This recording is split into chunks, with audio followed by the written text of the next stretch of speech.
Ladies and gentlemen, boys and girls, children of all ages, welcome to Toby's Sideshow of Scale Styrene. The show's about to begin. Okay, time for a quick update on the Super Roadster, the 132nd scale kit I'm working on for the group build, the small scale group build. I'm making this version here. Don't know what engine I'm putting in yet. I'm hoping to have something to stick through the roof of the engine there, or roof of the hood. It's all cut away and everything. This is the body right now. Um, I at first had painted it a shade of coral blue, but it just wasn't working. The paint was just awful. It was bubbling all over the place. It was not model paint, so maybe that was part of the problem. I don't know. It was a rattle can, and it just was not going on well at all.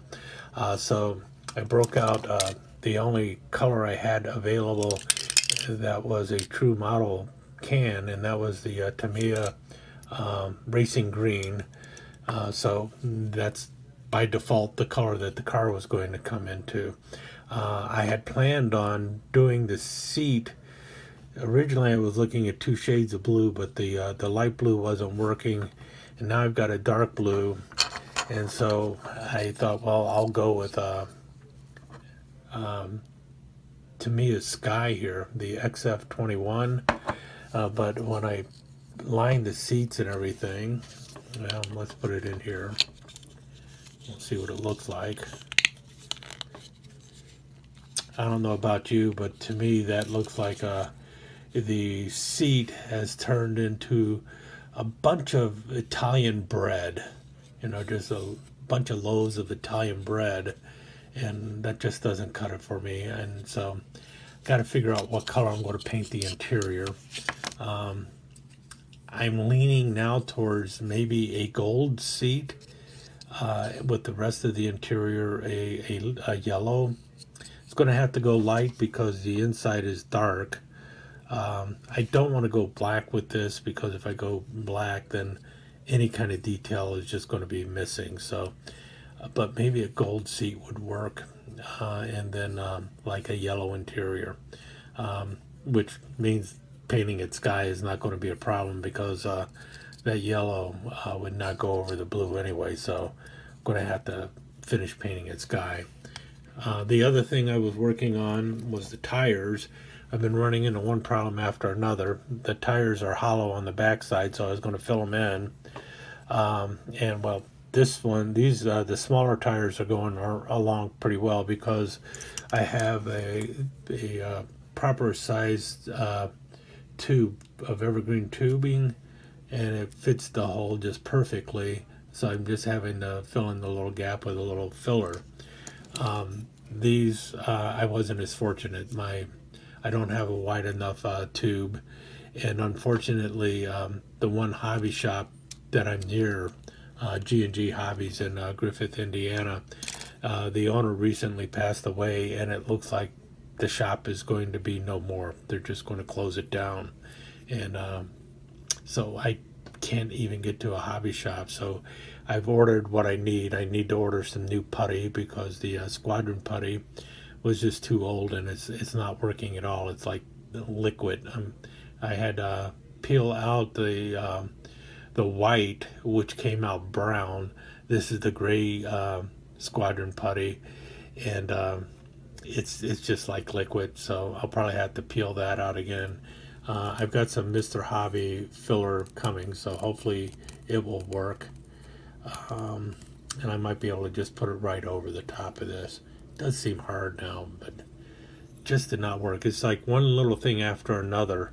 And part of the problem I'm running into is that a lot of the stuff I'm using is old. I've got a 3-year-old glue, so I've ordered some new glue. I've got 3 and 4-year-old putty. It's all drying up and everything. So that's one of the problems with coming in and out of the hobby when you have to end up buying new stuff just about every time you restart up. In any case, hopefully this will come around. The body is looking pretty good. There's a couple bad spots that I'm going to have to buff out, but I think I can do that easy enough. And then this is going to look pretty good. Um, I do like the racing green. I would have liked a lighter color on the outside. I do not think with the racing green I'm going to be able to use the decals with the kit though. Here's the decals, and it's purple and blue. The ones up here, those are for the lucky bucket, so they won't work. And I do not think the purple and blue would look good with that green, so I'm just going to have to pass on that. It's not the biggest deal in the world. I've got other decals that I might use. Might just put like a, who knows, maybe I'll just go rat fink all over this thing. Who knows? We'll see what's going to happen. But in any case, it's always like one step forward, two steps back. I do have the green. It does look nice, so I'm going to go with the green. I do like the back fenders. I'm going to skip the front fenders. I don't want those. I like the uh,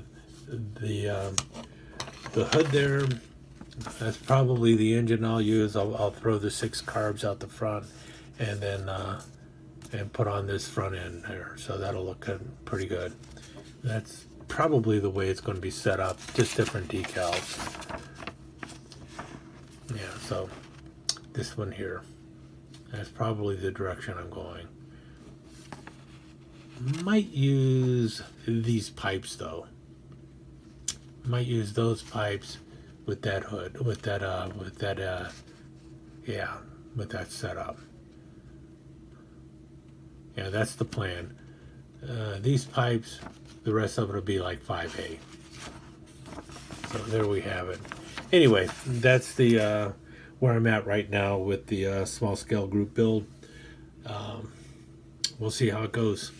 Thank you for visiting Toby's Sideshow of Scale Styrene. If you liked what you saw, please consider giving it a thumbs up and leaving a comment. Share it with your friends, and please subscribe and ring that notification bell so you'll know when the next episode is up online. Thanks again for visiting, and see you soon.